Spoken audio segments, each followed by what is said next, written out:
어, 요새 월드컵 보시나요? 네, 왜 웃죠? 네, 월드컵. 우리나라 사람들은 축구 되게 좋아하는데, 그리고 월드컵도 좋아하지만, 잘 안 보는 것 같습니다.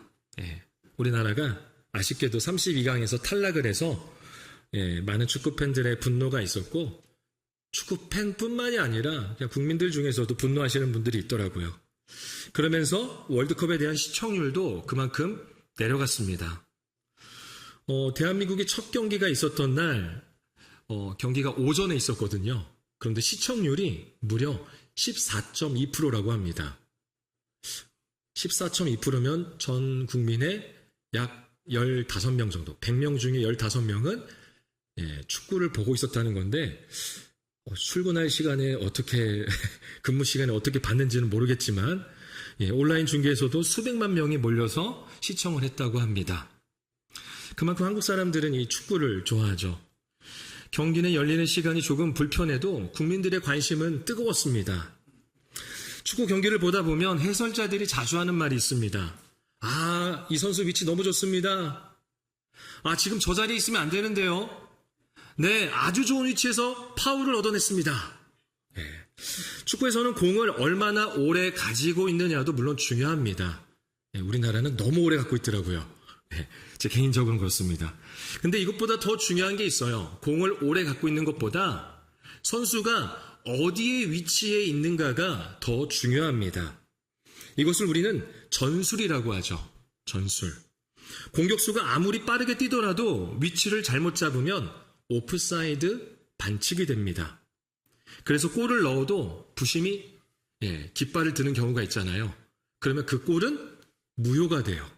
아무리 좋아도 무효가 됩니다. 또 수비수가 열심히 뛰어도 자기 자리를 놓치면 실점으로 이어질 수가 있습니다. 이번에 우리나라 국가대표팀에 가장 논란이 되었던 것 중에 하나가 바로 수비수의 위치였습니다. 이전에는 쓰지 않던 3백, 즉 3명의 수비수를 위치하게 하는 전술을 감독은 고집했는데 일반적이고 또 평소대로 포백, 그러니까 4명의 수비수를 위치하는 것을 해야 됐다. 그렇게 했으면 우리나라도 32강에 들어갈 수 있었다. 아니 16강도 올라갈 수 있었다라는 의견이 많습니다. 그런데 오늘 본문에서 예수님도 제자들에게 이 위치를 물으십니다. 이렇게 말씀하시죠. 너희 믿음이 어디 있느냐? 너희 믿음이 어디 있느냐? 너희 믿음이 어디에 위치하고 있느냐? 어디에 자리하고 있느냐입니다. 예수님은 너희 믿음이 얼마나 크냐라고 묻지 않으셨습니다. 너희 믿음이 어디 있느냐? 믿음이 놓인 그 자리, 그 위치를 물으십니다. 우리는 믿음을 내 경험에 둘 수 있습니다. 또는 믿음을 내 능력과 계획에 둘 때도 있습니다. 모든 일이 평온하게 흘러가는 상황을 내 믿음이라고 둘 때도 있습니다. 그러나 그러한 것들은 상황이 달라지면 내 믿음도 그렇지만 그 상황도 함께 흔들려 버립니다. 오늘 본문의 제자들은 예수님과 함께 배를 타고 있었습니다. 그런데 갑자기 광풍이 몰아쳤습니다. 배에는 물이 차오르기 시작합니다. 제자들은 죽을 것 같았습니다. 예수님은 그들에게 폭풍을 피할 수 있는 기술보다 더 근본적인 질문을 하십니다. 너희 믿음이 어디 있느냐? 그리고 폭풍이 잠잠해진 뒤에는 제자들이 예수님께 묻습니다. 아니, 그들끼리 서로 묻는 거죠. 그가 누구이기에 바람과 물을 명함에 순종하는가? 다시 말해서 이분이 누구이기에 이분의 말씀에 바람도 그리고 물도 순종하는가? 라는 거예요. 이분은 누구신가? 오늘 말씀을 통해서 우리가 함께 3가지를 마음 가운데 새기길 원하는데요. 그 첫 번째는 주님과 함께하는 길에도 폭풍은 온다라는 것입니다.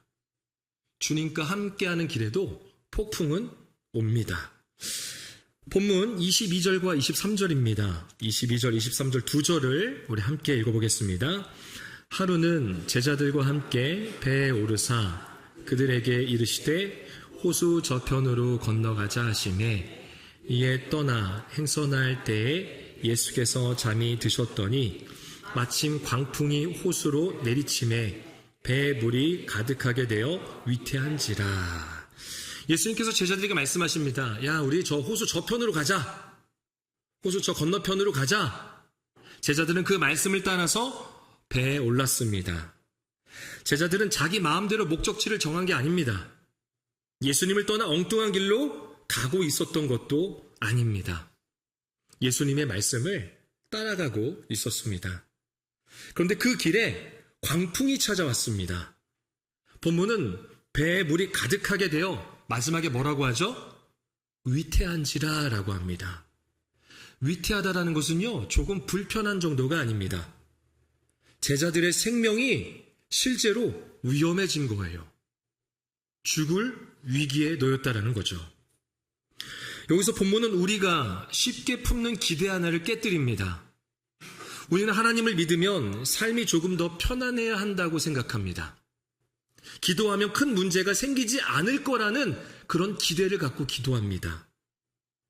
하나님의 뜻을 따르면 길이 막히지 않을 것이라고, 내 계획이 잘 풀릴 것이라는 생각을 갖습니다. 예수님과 함께하면 물결이 늘 잔잔할 거라고 생각합니다. 그러나 예수님이 타신 배에도 폭풍이 왔습니다.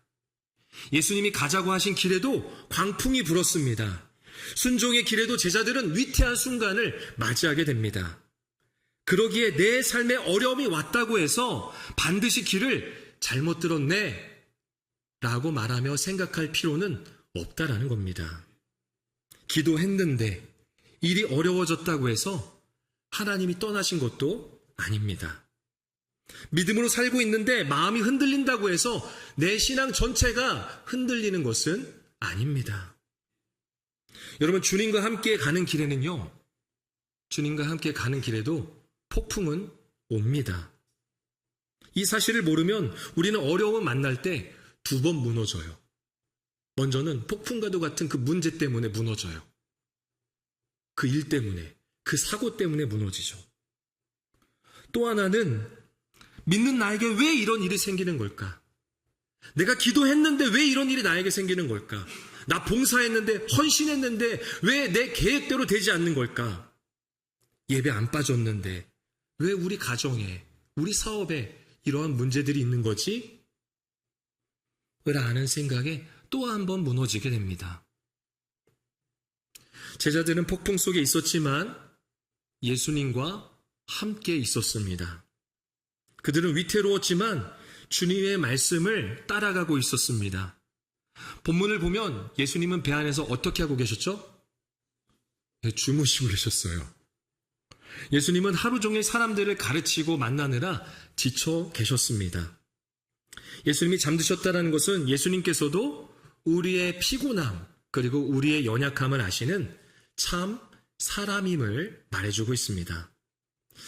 저는 근데 좀 이해가 되지 않더라고요.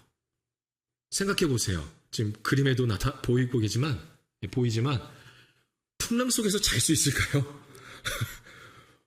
엄청나게 배가 흔들리고 또 물이 막 차 있는데 그 상황에서 어떻게 잘 수 있을까? 성경을 아무리 봐도 이해가 되지 않더라고요. 예수님의 잠은 우리와 좀 다른 걸까? 뭐 이런 생각도 해봤습니다. 어쨌든 예수님은 주무시고 계셨습니다. 그런데 제자들의 입장에서는 어려웠습니다.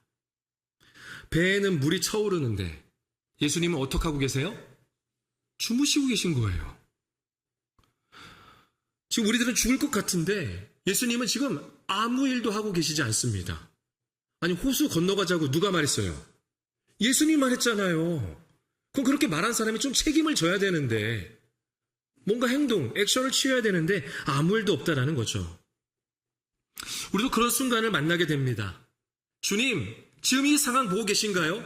주님, 내 기도 듣고 계시죠? 아니, 지금 내 상황 이렇게 급한데, 나 지금 이렇게 어려운데 왜 이렇게 조용하신 거예요? 하나님 뭐라고 대답 좀 해보세요. 한마디라도 응답 좀 해보세요. 라고 할 때가 있습니다. 왜요? 너무 간절하니까. 너무 급하니까. 때로 우리를 힘들게 하는 것은 문제 자체만이 아닙니다. 하나님이 침묵하시는 것처럼 느껴지는 게 더 힘듭니다. 주님이 너무 늦으시는 것처럼 느껴지는 게 더 두렵습니다. 그러나 예수님이 주무셨다고 해서 예수님이 배에서 떠나신 것은 아닙니다. 예수님이 아무 말씀도 하지 않으셨다고 해서 제자들을 잊으신 것도 아닙니다. 주님이 조용하신 것과 주님이 안 계신 것은 완전히 다른 문제입니다. 오스왈드 챔버스의 주님은 나의 최고봉 9월 10일자의 묵상의 글입니다. 그 글에 보면 이런 글이 실려 있습니다. 큰 위기는 결국 우리가 어떤 사람인지를 드러낼 뿐 우리에게 어떤 새로운 것을 주입하지는 않습니다. 그러니까 폭풍과도 같은 큰 위기는 우리가 어떤 사람인지를 드러나게 한다는 거예요. 하지만 그 폭풍, 그 위기는 우리에게 어떤 새로움을 주입하지는 않는다라는 겁니다. 여러분, 시험을 보는 학생들을 생각해 보세요. 지금 기말고사가 다 끝났는데 시험지가 학생의 실력을 갑자기 나쁘게 만드는 것은 아닙니다. 시험은 지금까지 무엇을 알고 있었고 그리고 무엇을 제대로 이해하지 못했는지를 드러냅니다. 쉬운 문제를 풀 때는요, 다 아는 것 같아요. 그래서 100점 맞을 것 같아요. 그런데 어려운 문제가 나오면 무엇을 정확히 모르고 있었는지를 알게 됩니다. 아, 내가 이런 문제 못 풀어봤네? 이런 방식으로 푸는 문제도 있었구나 라는 것을 알게 돼요. 폭풍도 그렇습니다. 잔잔한 호수에서는 제자들이 자신들을 잘 몰랐어요. 얼마나 예수님을 알고 있었는지도 분명하지가 않았습니다. 그들 가운데에는 배와 그리고 바다에 익숙한 어부 출신의 제자들도 있었습니다. 평소에는 경험이 있었습니다. 노를 저을 줄 알았습니다. 배를 다룰 줄 알았습니다. 그러나 광풍 앞에서는 그 경험도 충분하지가 않다라는 겁니다. 바다를 안다고 해서 바다를 다스릴 수는 없습니다. 배를 탈 줄 안다고 해서 모든 파도를 이길 수는 없습니다. 폭풍은 그들의 한계를 드러냅니다. 그리고 더 깊은 것도 드러냅니다. 그들은 예수님과 함께 있었지만 아직 예수님이 누구신지를 충분히 알지 못했습니다. 예수님이 곁에 계셨지만 상황이 위험해지자 폭풍이 예수님보다 더 커 보이는 거예요. 이전까지 예수님을 따라왔어요. 예수님의 말씀대로 행했습니다.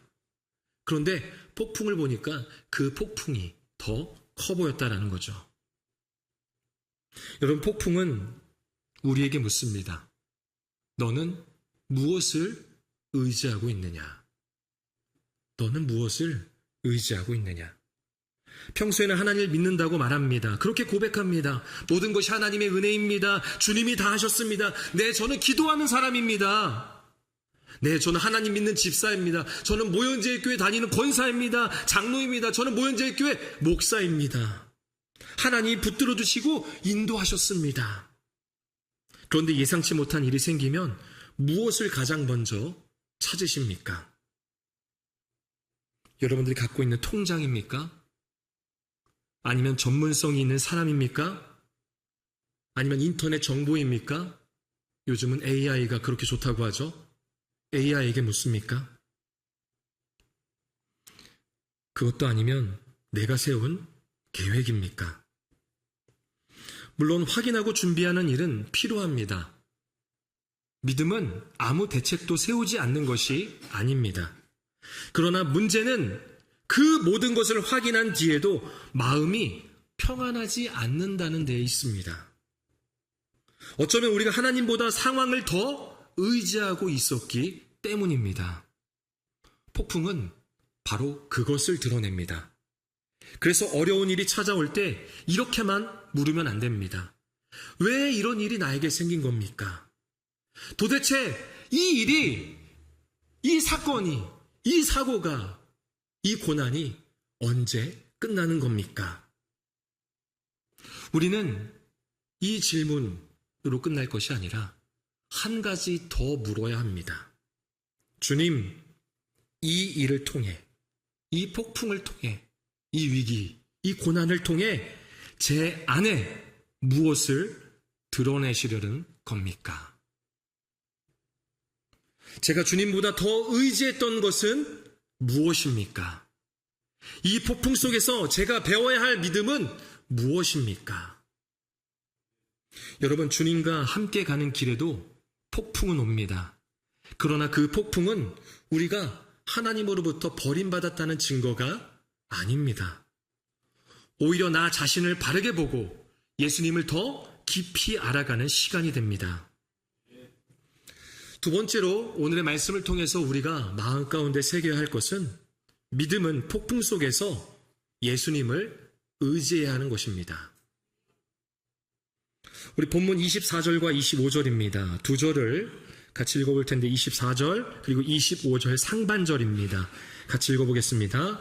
제자들이 나와 깨어 이르되 주여 주여 우리가 죽겠나이다 한데 예수께서 잠을 깨사 바람과 물결을 꾸짖으시니 이에 그쳐 잔잔하여 지더라. 애들에게 이르시되 너희 믿음이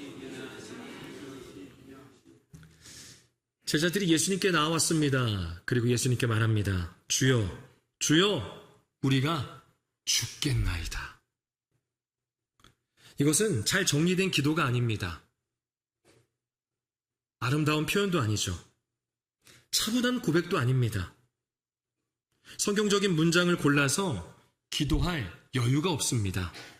그저 다급하게 외치는 겁니다. 주님 죽겠습니다. 주님 안 되겠습니다. 주님 살려주세요. 그러나 이 기도에는 중요한 것이 있습니다. 제자들이 예수님께 나아갔다라는 것입니다. 그들의 믿음은 완전하지 않았습니다. 예수님이 누구신지 정확히 알지 못했습니다.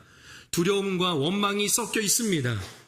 마가복음에도 오늘과 같은 내용이 똑같이 소개되고 있는데요. 제자들이 이렇게 말합니다. 예수님께 이렇게 말해요. 선생님이여, 우리가 죽게 된 것을 돌보지 아니하시나이까. 이 말은 뭐예요? 주님, 우리에게 관심 없어요? 우리 지금 죽게 되었는데 어떻게 주무시고 계십니까? 주님이 이쪽으로 가자면서요. 이런 거죠. 믿음이 아주 훌륭해 보이는 말은 아닙니다. 아니, 어쩌면 믿음이 없어 보입니다. 그러나 그들은 자기들끼리만 절망하지 않았습니다. 결국 누구에게 갔어요? 예수님께 갔습니다. 그것이 중요한 겁니다. 여러분, 믿음은 두려움이 전혀 없는 상태가 아닙니다. 우리는 믿음이 있으면 무섭지 않아야 된다고 생각합니다. 담대해야 된다고 생각합니다. 믿음이 좋으면 걱정이 없어야지 라고 말합니다. 그래서 마음이 흔들릴 때 또는 믿음이 흔들릴 때 자신을 정죄하게 돼요. 나는 왜 이렇게 믿음이 없지? 왜 또 흔들리지? 내 마음을 왜 계속 갈팡질팡하지? 내 믿음은 왜 성장하지 않을까? 왜 또 나는 불안해하는가? 왜 기도해도 마음이 흔들리는 걸까? 하지만 흔들리는 마음을 가지고 예수님께 나아가는 겁니다. 두려움을 숨기지 않고 말씀을 드리는 겁니다. 속된 표현 좀 하겠습니다. 가오잡지 말고 주님께 나아가는 거예요. 폼 잡지 말고. 주님, 무섭습니다. 주님, 지금 제가 많이 버겁습니다. 주님, 제 힘으로는 버티기가 힘듭니다. 그렇게 기도하는 겁니다. 여러분 생각해 보세요. 위급한 상황에 119에 전화한다고 생각해 보시길 바랍니다. 지금 이제 막 내가 사고가 났어요. 근데 전화해서 이렇게 말하는 사람은 없을 겁니다.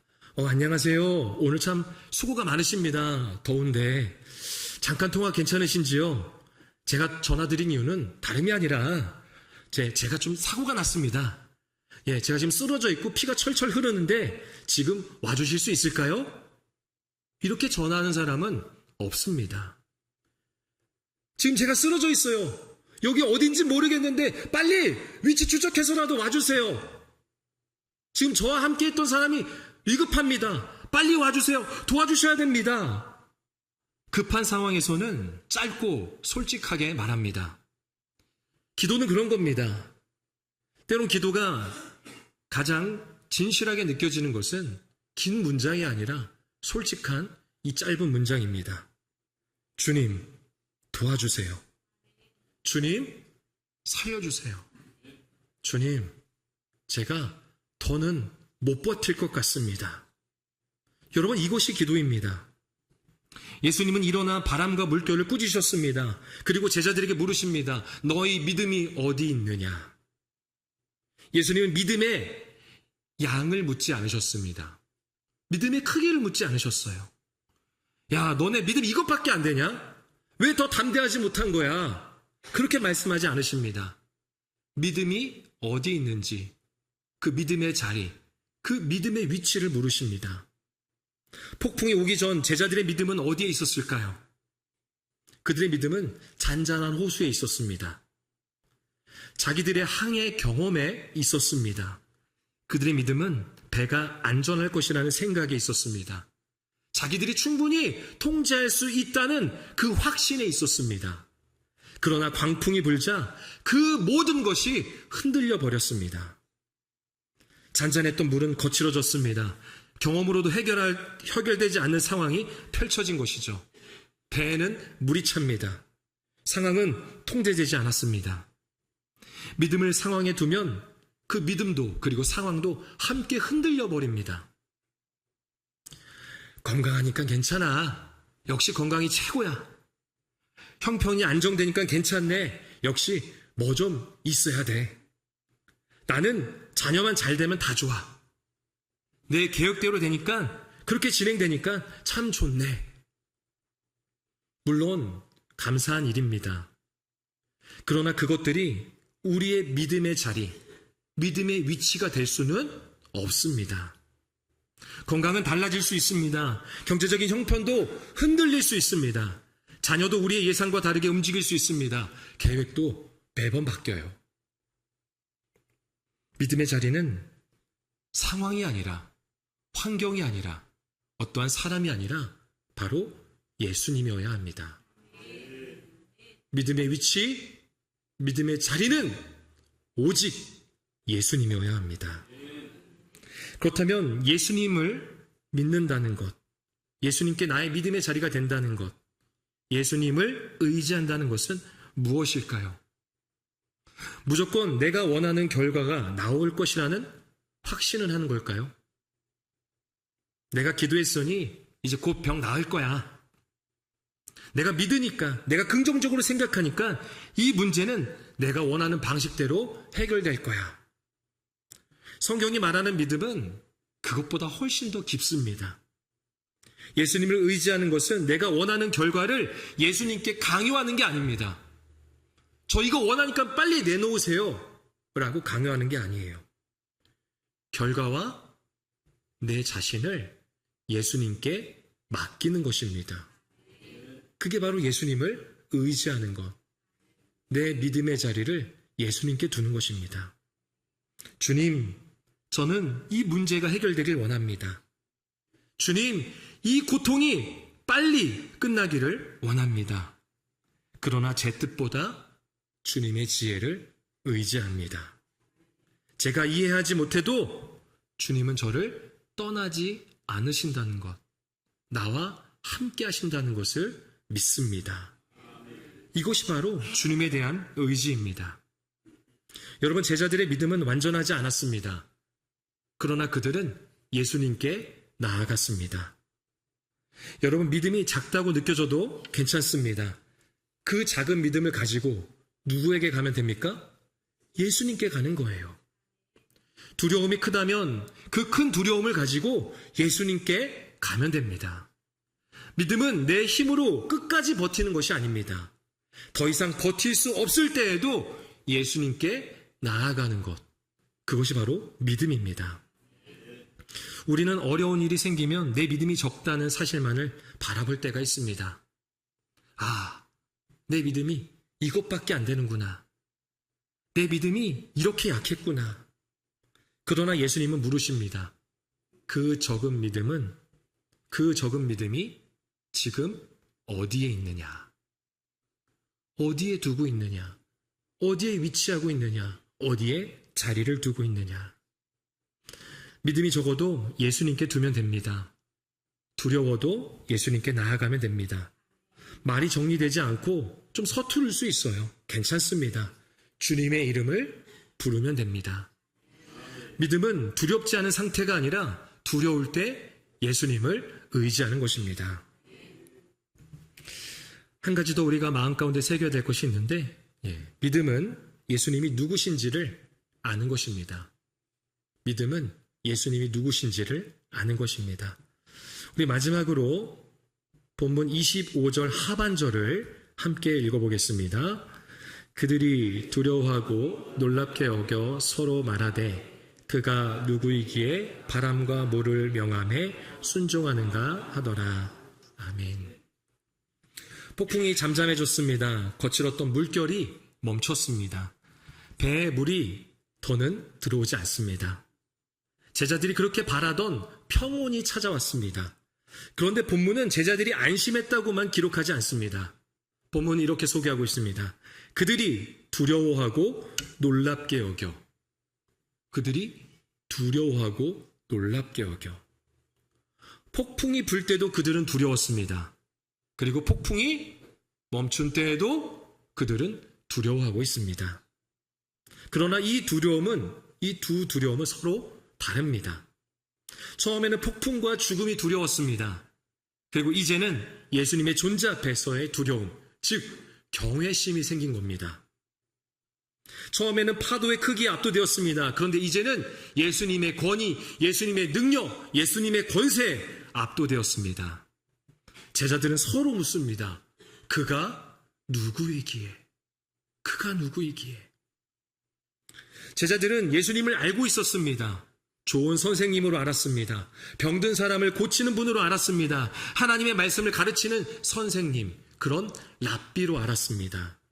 그러나 바람과 물이 순종하는 모습을 본 뒤에 그들의 기존의 이해는 완전히 무너졌습니다. 우리가 알고 있던 이분은 대체 누구인가? 좋은 선생님 정도가 아니라면 이분은 도대체 누구신가? 바람과 그리고 물까지 순종한다면 이분은 어떤 분인가? 팀 켈러 목사님은 폭풍 속의 주님이라는 제목으로 설교할 때 예수님의 능력에 대해서 이렇게 설명을 했습니다. 예수님께는 현실 세계를 다스리는 능력, 무한한 능력, 인간이 마음대로 통제할 수 없는 능력, 그리고 자신이 값을 치르신 능력이 있다는 것입니다. 저는 무엇보다 이 가운데 생각해 볼 표현이 있는데 바로 세 번째 표현입니다. 인간이 마음대로 통제할 수 없는 능력. 이게 바로 예수님의 능력입니다. 우리는 때로 예수님을 내 삶을 편안하게 만들어줄 수 있는 분, 아니 만들어줘야만 하는 분으로 생각할 때가 있습니다. 필요할 때 도움을 요청합니다. 문제가 생기면 해결을 부탁합니다. 내가 원하는 결과가 나오면 감사를 드립니다. 그리고 그것으로 끝나죠. 마치 예수님을 위급할 때 누르는 비상 버튼처럼 생각을 합니다. 그러나 예수님은 우리의 필요를 채워주기 위해 존재하는 그런 수단이 아닙니다. 제자들은 자기들을 도와 폭풍을 해결해 줄 분으로 예수님을 깨웠습니다. 그러나 폭풍이 잠잠해진 뒤에는 자신들의 생각보다 훨씬 크신 분을 만나게 되었습니다. 그들은 예수님을 자기 뜻대로 사용할 수가 없었습니다. 오히려 예수님 앞에서 자신들의 생각과 믿음이 완전히 새로워졌습니다. 참된 믿음은 단지 예수님이 내 문제를 해결해 줄 수 있다라고 믿는 것이 아닙니다. 참된 믿음은 예수님이 누구신지 알기에 내 문제와 내 생명과 내 삶을 맡기는 것입니다. 여러분, 오늘 본문에서 가장 큰 제자들의 변화가 있습니다. 그들은 이전에 이렇게 말했습니다. 폭풍 한가운데서 이렇게 말했죠. 우리가 죽겠나이다. 우리가 죽겠나이다. 하지만 폭풍이 잠잠해진 뒤에는 그들이 서로 이렇게 묻습니다. 그가 누구이기에? 그가 누구이기에? 처음에는 자신들의 생존만 보았습니다. 하지만 마지막에는 폭풍의 시선을 두었던 그들의 시선이 이제 어디를 향하는 거예요? 예수님께 향하는 거예요. 그가 누구이기에? 예수님을 보기 시작합니다. 여러분, 이게 바로 믿음의 성장입니다. 문제가 사라지는 것을 기뻐하는 데서 멈추는 것이 아니라 이제는 그 문제를 지나며 예수님을 더 깊이 알아가는 거예요. 우리는 어려운 일을 만나면 주로 이렇게 묻습니다. 이렇게 기도하죠. 왜 이러한 일이 나에게 일어나는 겁니까? 왜 이러한 고난이, 왜 이러한 고통이 일어난 것입니까? 그러면 도대체 언제 끝납니까? 무엇을 해야 끝납니까? 어떻게 해야 해결됩니까? 네, 필요한 질문입니다. 필요한 기도입니다. 하지만 우리는 오늘 본문을 생각한다면 한 가지 더 질문해 볼 수 있어야 합니다. 이 일을 지나며, 이 고난을 지나며, 이 위기, 이 폭풍을 지나며 내가 새롭게 알아야 할 예수님은 누구십니까? 이 폭풍과도 같은 고통을 통해, 고난을 통해 내가 예수님을 더 깊이 알고 싶습니다. 라는 고백이 되어야 합니다. 여러분, 주님은 십자가에서 인간의 가장 깊은 고통과 죽음 안으로 들어오셨습니다. 자신의 생명을 내어주심으로 우리를 살리셨습니다. 우리를 그렇게 구원하셨습니다. 그래서 우리는 어려운 일 속에서도 예수님을 의지할 수 있어야 합니다.